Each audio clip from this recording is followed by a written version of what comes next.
Mr. Vice President, Mr. Speaker, members of the Senate, of the House of Representatives, yesterday, December 7th, 1941, a date which will live in infamy, the United States of America was suddenly and deliberately attacked by naval and air forces of the Empire of Japan.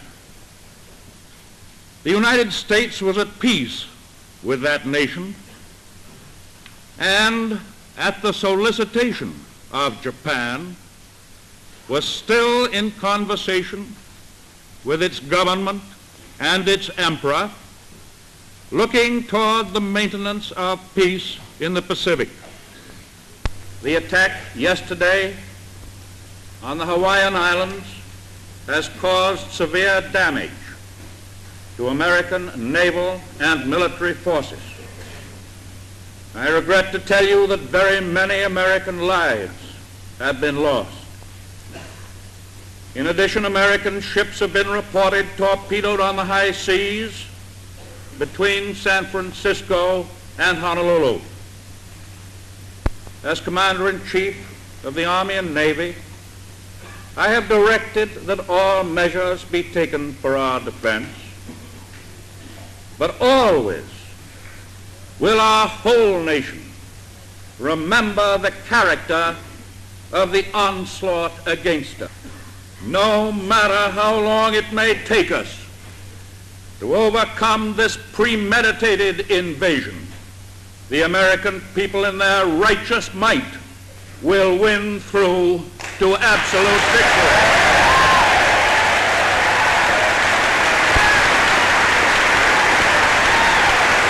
So what are the origins of World War II? The key topics we're going to cover today are World War II, 1939 and 1945, the origins of World War II, the Japanese-American internment, and the end of the war. And there's a lot of things that we're not going to be able to cover because of the simple fact that it's going to take too long. It was a real long war. We started to see fascist aggression in Europe and Asia. There was the great debate over intervention. Should we get involved? The attack on Pearl Harbor, Japanese-American relocation, foreign nationals in the United States, and wartime migrations. In 1930s, there was a rise of fascism in Italy, Germany, and Japan. A lot of people were disillusioned by the war in, actually the end of the war, specifically in Germany. And the United States was preoccupied with the Great Depression. We needed to, debating whether or not to join the Allies in World War II. And after World War I, we went into this great period of isolationism, which we didn't really want to get involved in European conflicts. And there was a turning point in the nation's relationship with the outside world. The fascist aggression in Europe and in Asia, events in Europe and Asia are hard to ignore. During the economic depression, there was political unrest, and the fascist leaders rose to power. Now, in Germany, there was the National Socialist Party. When these fascist leaders rose to power in Europe and Italy and Japan, there was military spending, vast military spending, and expansion. In fact, Adolf Hitler used the excuse of what they call Lebensraum, which is a German word meaning living space, that Germany had to expand because after World War I, Germany had fallen into this decadence and this depression. If Adolf Hitler had not started World War II and had pursued his agenda with the Holocaust, he probably would have been known as one of the greatest statesmen that Europe had ever had. In 1933, Hitler became Chancellor of Germany, and he was extolling nationalism and racial superiority. When we see the expansion of Japanese and German influence, Japan created an alliance with Germany. Germany and Italy signed an Axis pact. They were known as the Axis powers.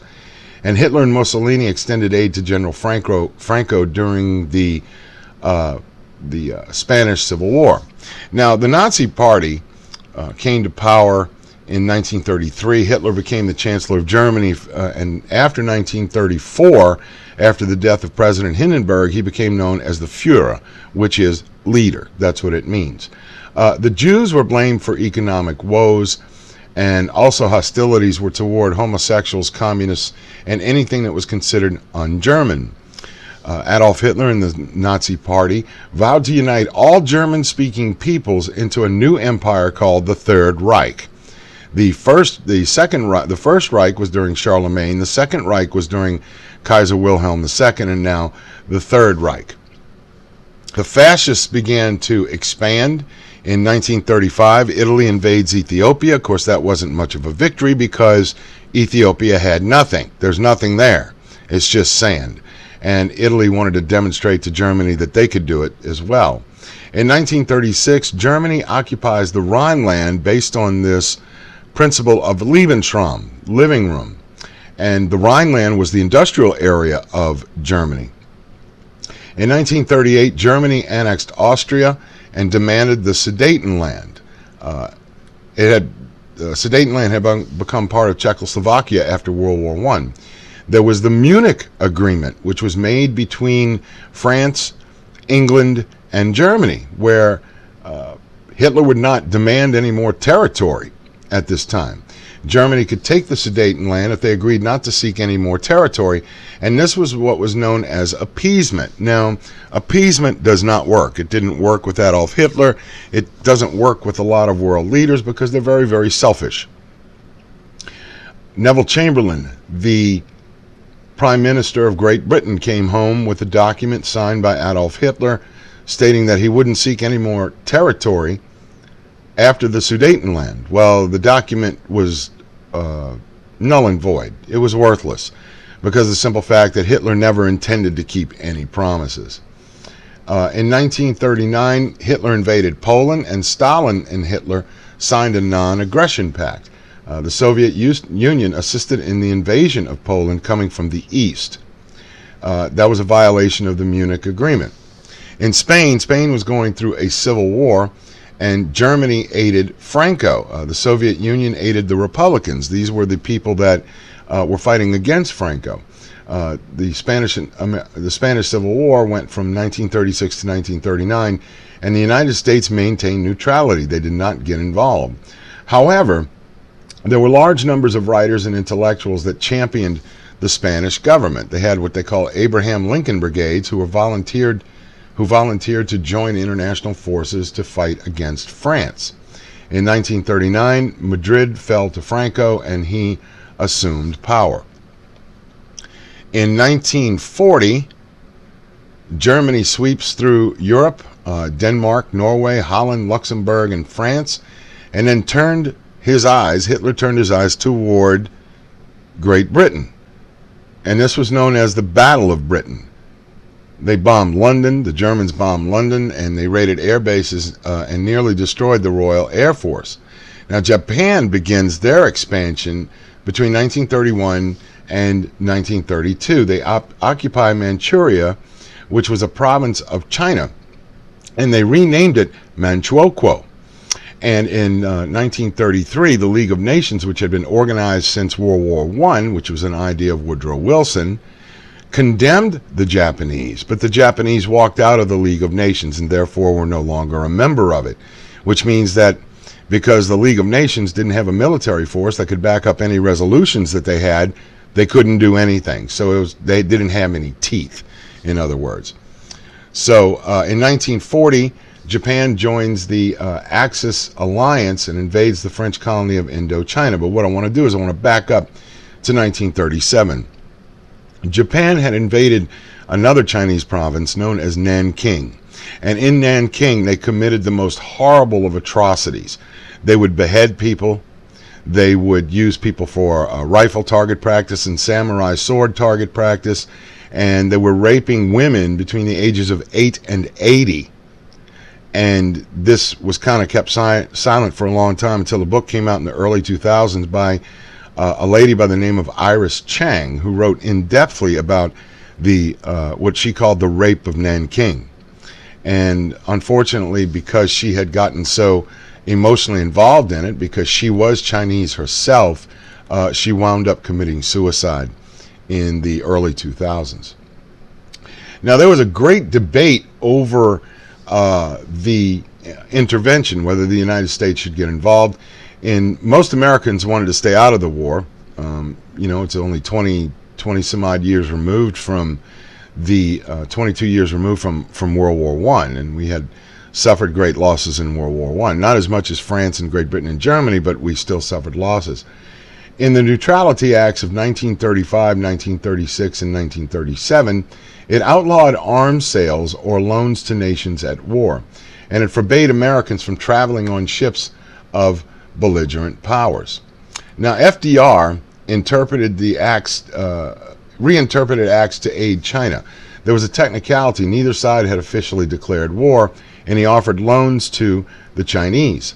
There was an organization that came up called American First Committee, included Charles Lindbergh, largely centered in the Midwest, and included some Nazi supporters. Charles Lindbergh was a supporter of eugenics, which we had discussed before. That's where you breed traits out of a particular race, unwanted traits out of a particular race.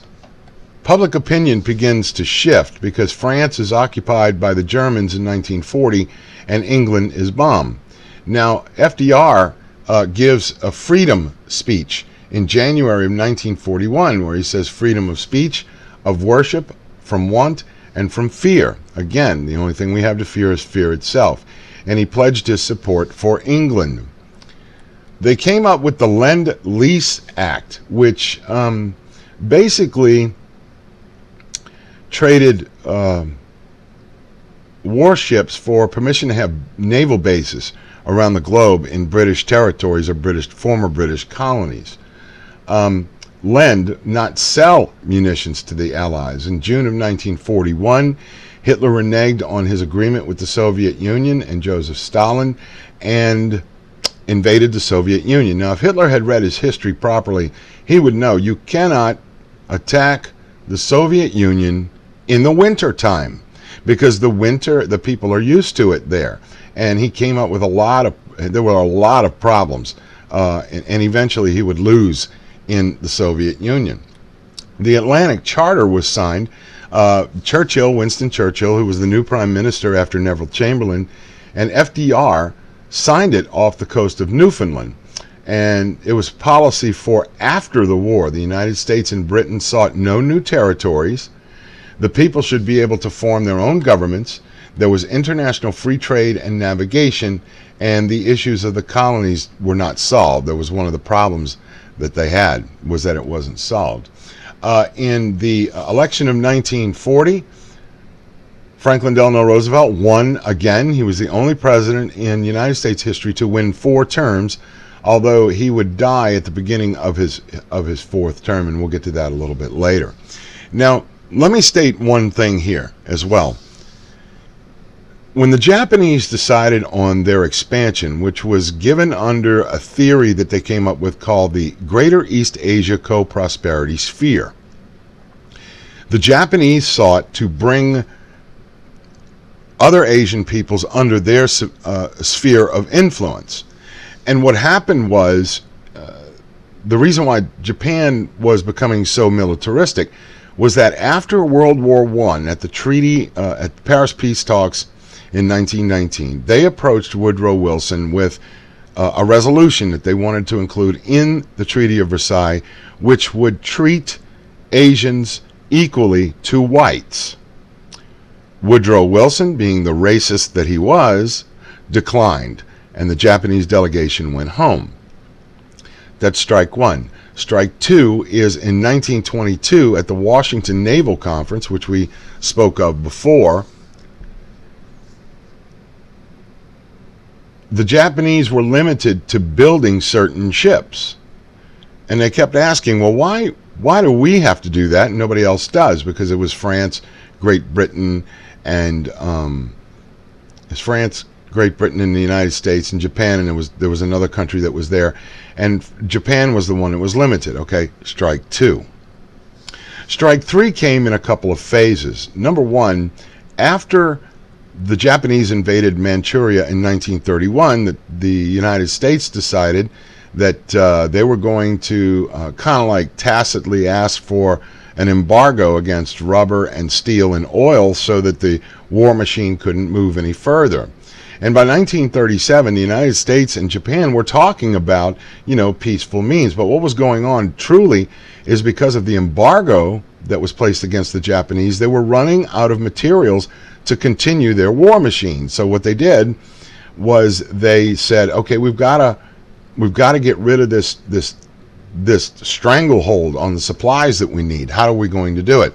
And they came up with a plan, and that plan was to attack Pearl Harbor.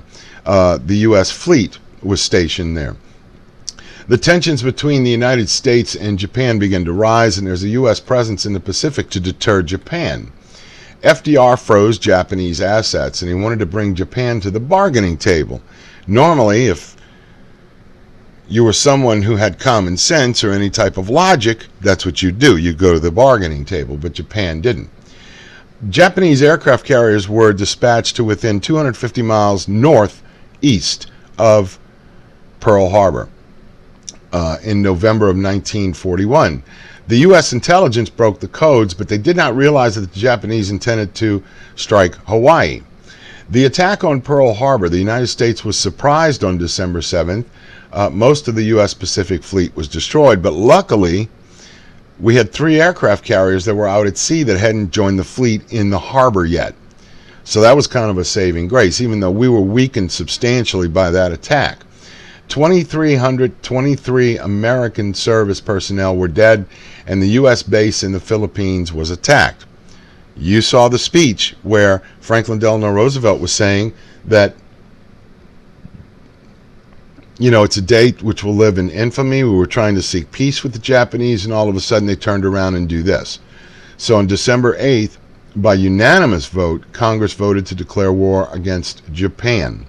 Germany and Italy then declared war against the United States because they were part of the signatories of the Axis Pact, you see. They had to come to the defense of the Japanese. The events that brought the United States into World War II, specifically the attack on Pearl Harbor, brought Americans together as never before. Americans quickly shifted from an isolationist stance to an acceptance of the necessity to defeat the totalitarian aggression in the world. Few people even questioned the role the United States was to play. Even Jeannette Rankin, who had cast the lone vote against the U.S. declaration of war, stated that she was not so much opposed to the country defending itself, but did not believe a democracy should go to war unanimously. Well, sorry, she lost. All right, and we decided we were going to war. Now, the one thing that we went through, which is kind of a embarrassment to the United States, is that we took Japanese Americans and interned them in camps until we could check them out. There was rumors about Japanese sabotage in the United States, and there were pushes for the evacuation of Japanese Americans, but this policy was not supported by all. In February 1942, Franklin Delano Roosevelt signed the Executive Order 9066, which determined that 110 Japanese would be deterred, and the U.S. Supreme Court determined that the internments were constitutional. 33,000 Japanese joined the American forces. 70,000 of the people that were interred were native-born citizens. There was a week's notice at most to evacuate homes and move to prison-like camps in desolate spots in the West.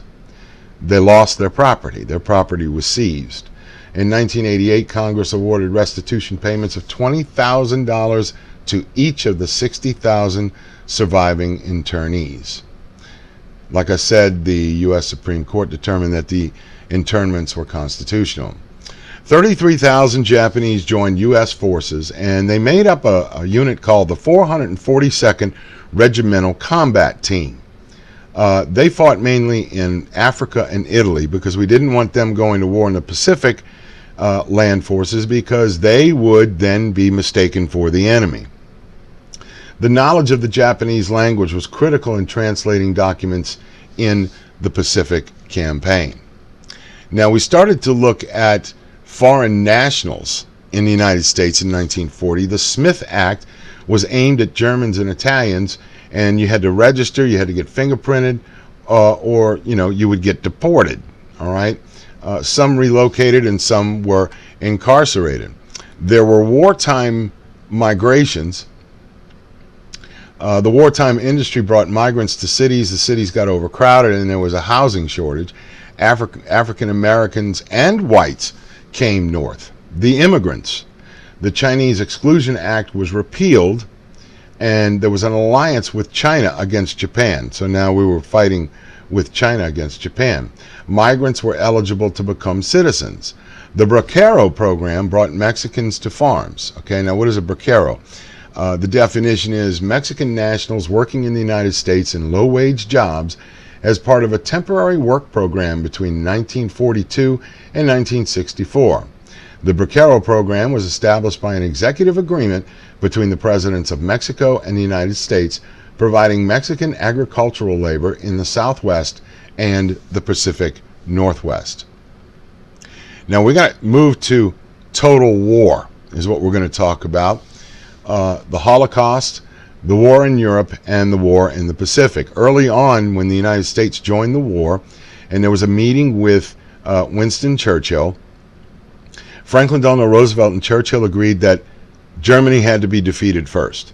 So any types of resources had to go to Europe first in order to defeat Adolf Hitler.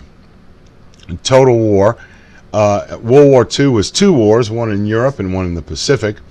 Total war is the targeting of civilian as well as military targets. Only the United States escaped physical destruction on its own soil, except for Pearl Harbor. But in Europe, it wasn't like that.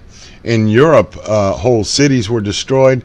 Adolf Hitler understood the importance of going after civilian populations, and that's what the Germans did. The Holocaust, Hitler's persecution of the Jews, grew. Every territory that the Germans went in, immediately, Jews had to be registered because they were going to be sent to concentration camps. Now, let me explain the difference between concentration camps and death camps. Concentration camps keeps all of the Jews in one area. Not only Jews, but homosexuals, Jehovah's Witnesses, political prisoners that didn't agree with the Nazis were put into these concentration camps. The death camps, like Auschwitz, Buchenwald, Chelmno, Sobibor, all of those were Bergen-Belsen. All of those were death camps where they were specifically set up to kill Jews or homosexuals or political prisoners or Jehovah's Witnesses. It was not a secret in the United States. The Germans finally came, in 1942, there was a conference called the Wannsee Conference in Wannsee, Germany, where all the high-ranking Nazis would meet, and they would come up with what was known as the final solution to the Jewish question, where it was wholesale murder. All right, in these camps, by 1942, I think the Germans understood they were not going to win the war. Okay, so they decided that they were going to do, have these firing squads, death camps, gas. Zyklon B was the gas used at most of the death camps, and that was used as a pesticide, used to kill rats. But then, Hitler said, actually Heinrich Himmler, who was the head of the Schutzstaffel, which was the German SS, he said, no, we're going to start using that. And here's the really ironic thing. Heinrich Himmler, who was head of the SS, that was in charge of killing all the Jews, could not stand the sight of blood.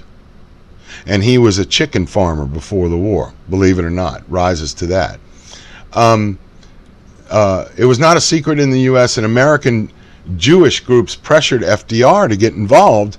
What are you going to do? He wanted to change the immigration laws so that more Jews could come into the United States. In 1942, there was a rabbi who was, a rabbi is kind of like a Jewish priest. He had a press conference in 1942, and the press was reluctant to publish atrocities without official verification they were preoccupied. The papers were preoccupied with military events. They didn't want to get involved in this particular type of reporting on atrocities and murders. There was American hostility toward the Jews reached new heights during World War II. It exceeded the level of prejudice against any other group. They did not target Nazi death camps when they bombed, all right, the Americans and the British. The military did not bomb camps and railroad lines to the camps, which is what they asked for, because that's how they got there. They would load people, like, for instance, if we look at France, okay, France's Jews were put into railroad cars, shoved in there, and they would go on these just god-awful long journeys. The only thing they had to use for a bathroom was a bucket, and that thing was just overflowing. And these railroad lines would bring the Jews directly into the death camps or the concentration camps. They didn't bomb them. It's like the United States didn't really care about it, But there were more things that they felt were more important, and that was the war. The war in Europe brought tensions between the Allies, specifically Russia, and against the United States, France, and Great Britain. Stalin wanted a second front to open up in Western Europe to the west, because he was suffering from, since 1941, an invasion by the Germans into the Soviet Union.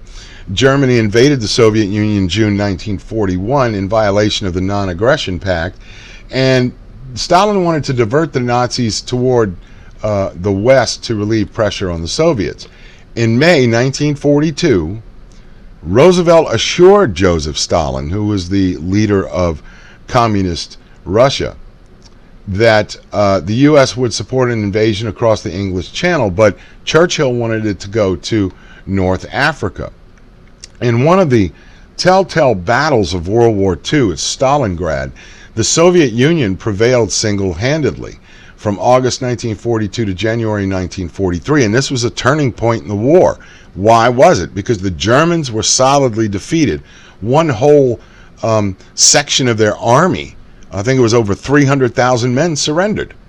The Allies pushed forward. In May 1943, the Axis, the Germans, surrendered in North Africa. In 1944, the Allies were in Rome, so they were invading Italy. The Second Front was opened on June 6, 1944. It was known as D-Day in Normandy. Now, let me make this clear so you understand. Excuse me. When we talk about D-Day, there's a lot of D-Days, all right? D-Day just means, that's the day we're going to invade. So they had D-Days in the Pacific as well. It was the largest amphibious landing in history. Never been anything like it. Thousands of American troops died. There were 5 beaches, okay?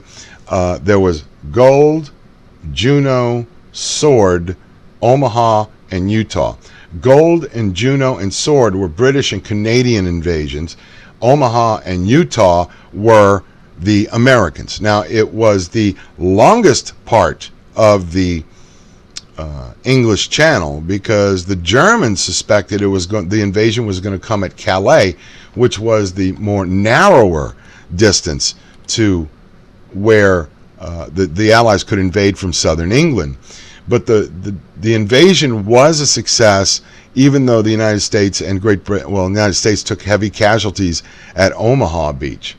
And then we were going to go to Paris and Belgium, and we were headed for Germany, and we were running across Europe, and then all of a sudden, on December 16th of 1944, in Belgium, in the Ardennes forest, the Germans decide to launch a massive counterattack with Panzer tanks.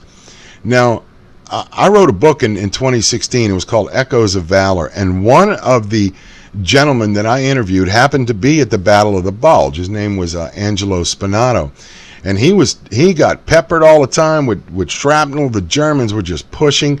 What they were trying to do was go to Antwerp and capture the Allied supply line, because they were running low on fuel, and you couldn't make the tanks run if they didn't have that fuel. But the German counterattack kind of lost steam, and the Americans and the British and the Canadians went into Germany. But Dwight D. Eisenhower, the Allied commander of the Supreme Allied Commander, halted American forces from going to Berlin and instead let the Soviets, the Russians, go into Berlin. He stopped them. He stopped American forces at the Elbe River and allowed the Soviets to go in. And by doing this, by allowing the Russians and Joseph Stalin to capture Berlin, which was the capital of Germany, he hoped that it would ease post-war tensions, but it didn't, because with Stalin, you give him an inch and he'll take 10 miles. That's just how Stalin was. In 1945, April 29th, 1945, Hitler, seeing that there was no chance at victory, surrendered. Well, he didn't. No, he committed suicide. And by the 7th of May, Germany had surrendered unconditionally under the auspices of General Alfred Jodl, a German general. Now, there were two wars, okay, and we're going to get to the Pacific in just a second. This is a World War II in Europe. Along the Eastern Front of the war in Europe, Soviet troops did the bulk of the Allied fighting in Europe and sustained the highest casualties. The Battle of Stalingrad, in which Soviet troops finally drove back the Nazis after months of brutal fighting, was a major turning point in the war. The long-awaited Allied invasion across the English Channel finally began on June 6, 1944. It remained to be seen if the four freedoms that Roosevelt articulated in 1941, freedom of speech, freedom of worship, freedom from want, and freedom from fear, would have a lasting place in the post-war world after the fighting had ended. Now let's go to the war in the Pacific. In April 1942, this was after the attack on Pearl Harbor in December of 1941, General Douglas MacArthur, who was the commander of American military forces in the Philippines, left the Philippines. One thing I don't agree with is President Roosevelt gave MacArthur the Congressional Medal of Honor for leaving his post. I don't get it, but that's what happened. Of course, MacArthur was just an egotistical, narcissistic SOB to begin with. When he left, American forces under American General Jonathan Wainwright surrendered to the Japanese in the Philippines on Corregidor, and then the Japanese began what was known as the Batan Death March, which means that they marched American troops and Australians and New Zealanders and Filipino troops through roads, and they were going unfed, they weren't getting any water, it's very hot over there, and when the soldiers fell because they couldn't go any further, the Japanese executed them. It left 12,000 American soldiers and 64,000 Filipino soldiers left to surrender.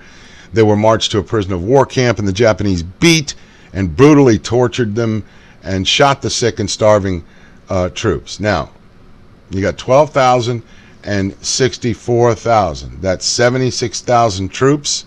10,000 of them died on the Batan Death March. Japan was now in control of Indochina, Thailand, the Philippines, and the chain of islands from Sumatra to Guadalcanal. But the United States rebounds. In the next month, at the Battle of the Coral Sea, May 1942, MacArthur is victorious. And then there was a U.S. surprise at Midway Island under Admiral Chester Nimitz. Surprise airstrike, striking 4 Japanese carriers, 322 planes, and virtually eliminating the offensive capabilities of the Japanese Imperial Navy. Guadalcanal was 5 months of fighting, continued towards Japan. They continued toward Japan, New Guinea, Marshall Islands, Mariana, Saipan, Iwo Jima, and Okinawa. This was known as the Island Hopping Campaign.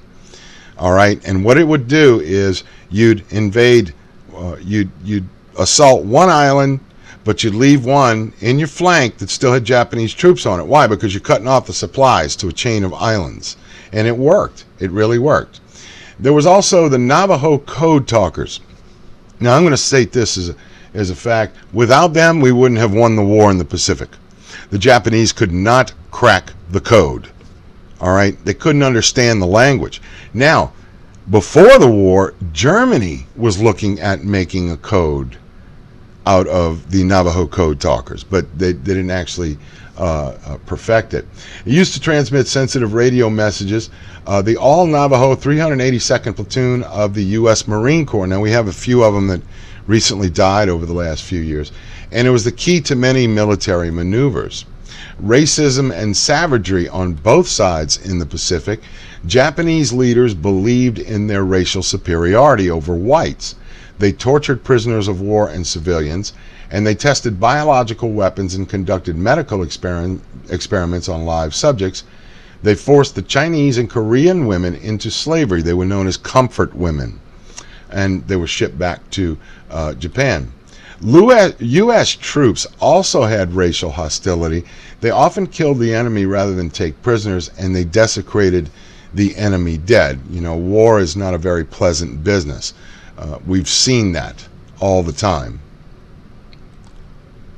Okay, here is a photo taken on D-Day, June 6, 1944, as U.S. troops waded to shore from their landing craft and faced German artillery fire on Omaha Beach. This is a rare surviving photograph from the initial Normandy invasion because so many photographers, along with thousands of soldiers, died during that particular time taking these pictures.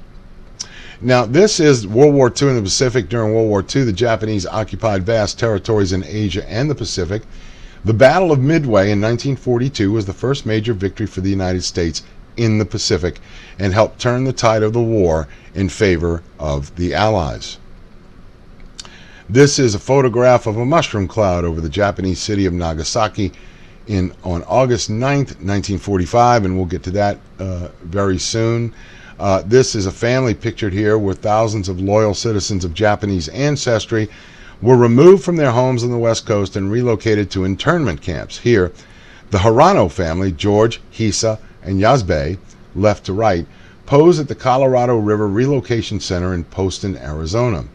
Hisa holds a photo of her son, an American soldier who is off fighting the war.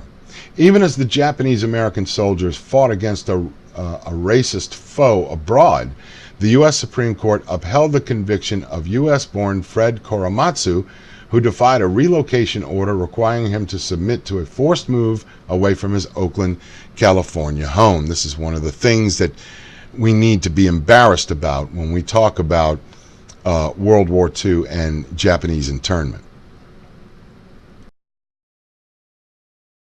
Propaganda and building morale. Homefront workers, Rosie the Riveter, and Victory Girls on the home front. Americans came together from all backgrounds.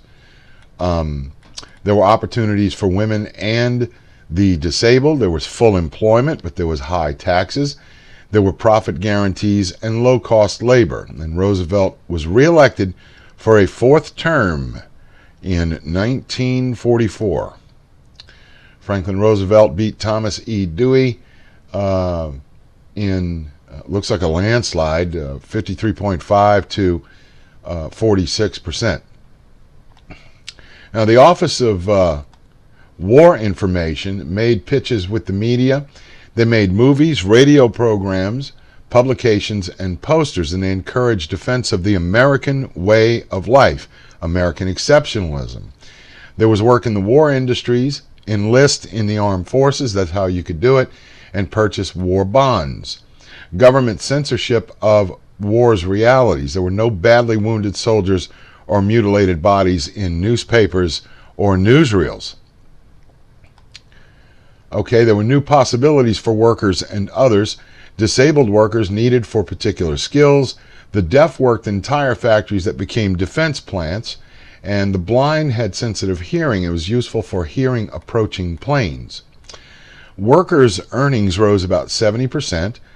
Farmers' incomes rose. And labor union membership was at an all-time high. But there weren't really any strikes because strikes were considered un-American. Mexican and Russian Jewish workers worked in the CIO Cannery Union. Women in the home and industry, homemakers had more challenges because of rationing and the scarcity of goods. What happened was you were issued a ration card, and you could only buy meat on certain days, you could only buy dairy products on certain days, you could only buy gasoline on certain days, because all of those were rationed going to the armed forces to fight the war.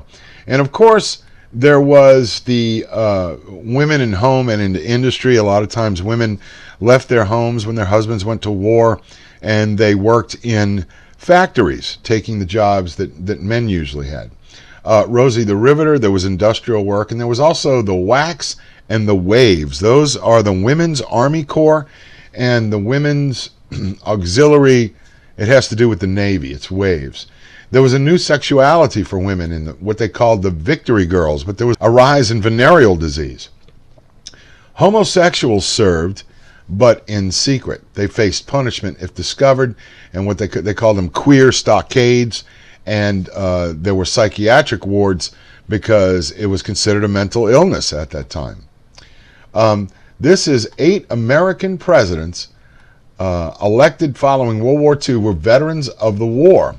Pictured in wartime service from top left are Dwight D. Eisenhower, who was the Supreme Allied Commander, John F. Kennedy, who was a Lieutenant JG in the United States Navy, Lyndon Johnson was in the Naval Reserve, Richard Nixon was in the Navy as well, Gerald Ford was in the Navy, Jimmy Carter was in the Navy, Ronald Reagan was in the Army Air Corps, and George H.W. Bush, Daddy Bush, was a Navy fighter pilot who actually crashed one time, and he was rescued from with a PBY, that was a seaplane.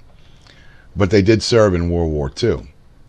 During World War II, the United States became known as the Arsenal of Democracy, the world's greatest manufacturer of armaments, an automobile manufacturer retooled to produce planes and tanks, while a merry-go-round factory switched to making gun mounts. Now, one thing I wanted to mention here was that immediately after the Japanese attack on Pearl Harbor, Admiral Yamamoto of the Japanese Imperial Navy, actually Yamamoto had studied in the United States, and when he turned around, when he was on his ship, he turned around and he said, after the Pearl Harbor attack, he says, "I fear the only thing that we have done is to awaken a sleeping giant," because he knew of the manufacturing capabilities of the United States.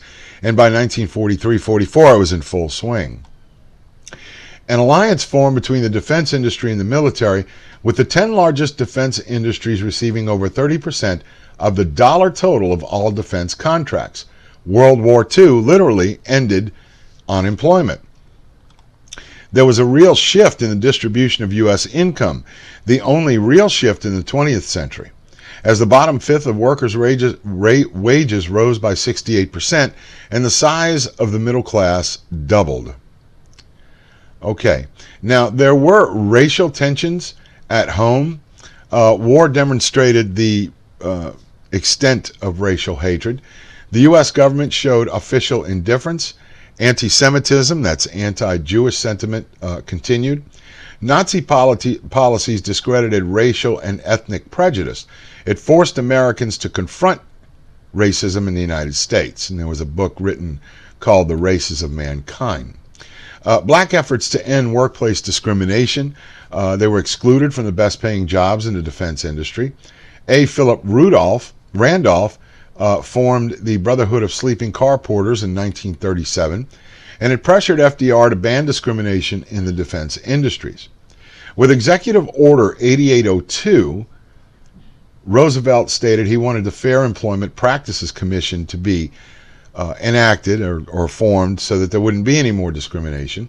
Blacks and women would receive the same pay as white men for doing the same job. There were racial hostilities. There were what was known as the Zoot Suitors. These are these long coats and the big baggy pants and the black and white wingtip shoes or brown and white wingtip shoes. In June 1943, there was an attack on these Zoot Suitors, who were mostly Mexican Americans. They were attacked by soldiers in June of 1943, and there was an anti-Mexican fervor that was heard throughout the nation at that time. It expanded to include African Americans, and police sided with the soldiers in the Zoot Suit riot of 1943. The War Department made the city of Los Angeles off limits to military personnel to stop the violence. Minorities responded to wartime efforts, the double V, victory abroad and victory at home.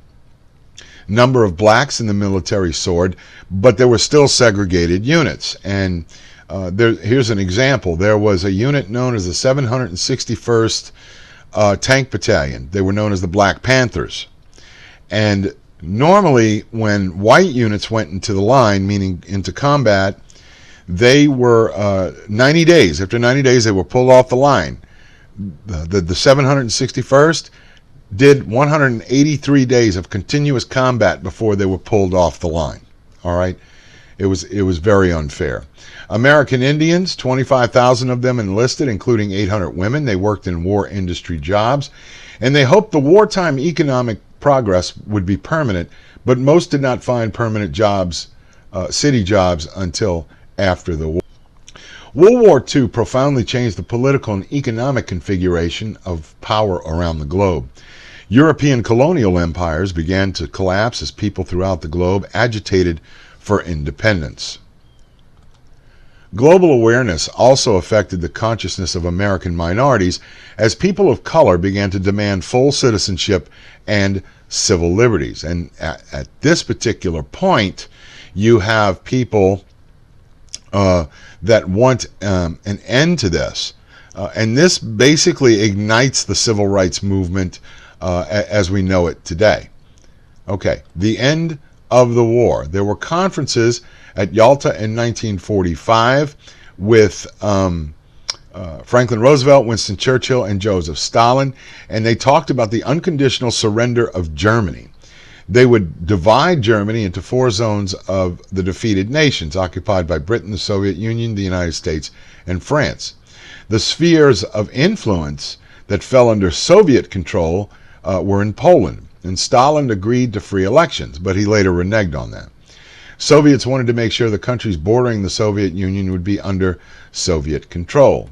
Now, the Potsdam Conference, which took place in 1945, was after the death of Franklin Delano Roosevelt, who passed away in April of 1945 from a cerebral hemorrhage. So Harry Truman took over, and at the Potsdam Conference of July 1945, there was an unconditional surrender demanded of Japan because Germany had already been defeated in May of 1945. Now, at the end of the war in Europe, there was a liberation of these concentration camps, and a lot of these people who were liberated from the concentration camps decided that they wanted to go live in democratic countries. So we got a lot of those refugees coming to the United States. The world learned of Hitler's final solution after the liberation of concentration camps and death camps in Europe. At the end of the war in Japan, there was the Manhattan Project, which had been started roughly around 1942, where it was to split the atom to create a super bomb. Truman discovered that it was a new way to end the war, and he hoped to avoid an invasion of Japan that would cost the lives of many U.S. soldiers. And it would send a message to the Soviet Union that the United States would be the dominant power in the post-war world. The Manhattan Project, like I said, was research into nuclear weapons. It was a top-secret lab in Los Alamos, New Mexico. The first bomb was dropped on August 6, 1945, on the Japanese city of Hiroshima, and the name of the plane that carried the bomb was the Enola Gay, was the name of the plane. Another bomb was dropped 2 days later on Nagasaki on August 8, 1945, and the name of the plane that carried that bomb was Box, B-O-C-K apostrophe S, Car, C-A-R, Box Car. Truman and some military agreed the bomb must be dropped on a major city to force Japan to surrender unconditionally. Horrifying destructive power of the atomic bomb was now on display. Most Americans did not see the images of the carnages on the ground. On September 2nd, 1945, Japan finally surrendered unconditionally aboard the USS Missouri, which had been docked in Tokyo Bay. So by September of 1945, World War II had ended. The end of the war ushered in a new era of atomic energy, a new threat to American security. Scientists and politicians debated the possibility and efficacy of locking away the secrets of the bomb in an international setting, perhaps Geneva. Scientists and politicians could not reach consensus on the issue. Therefore, for a short period in the late 1940s, the United States remained the sole possessor of weapons of mass destruction. One of the questions that I always see is, could the dropping of the atomic bombs have been avoided? Was it necessary to use the atomic bomb against Japan at the end of the war? How and why have more recent historians questioned Truman's decision to drop the bomb? Well, let me answer the first part of that question. If it was the difference between losing 3 million more American lives with a wholesale invasion of the homeland of Japan, then yeah, the bomb was necessary. If we had it, we needed to use it. How and why have more historians questioned Truman's decision to drop the bomb? Those are historians or have never served in the military. Because the whole deal was with the Manhattan Project is, if we didn't use that bomb, if we didn't use that bomb, the war would not have ended. But I can tell you who else was doing research on atomic energy, and that was Adolf Hitler. Now you tell me, if Adolf Hitler had a use of the atomic bomb, he would have used it, right? Okay then. It ended the war. That's what we were tired of. 4 years. Knife had been in the throat at Great Britain for almost 6 years, and France and Russia. Okay? So the use of the atomic bomb was necessary. I'm going to close this portion now, and this is probably going to be on the final, so I suggest you download the PowerPoint, watch the video, and read chapter 23. So have a great summer. This is to be the last lecture that I do record for you. Hopefully, maybe if you want to take me again in the fall, I'll be teaching World History 2, where we start at the age of absolutism and work our way up to World War I and past World War I into the Treaty of Versailles, and we get to World War II again. So it has been my utmost pleasure to teach you. I hope you did learn some things through this course, and hopefully I'll see some of you in my world history course.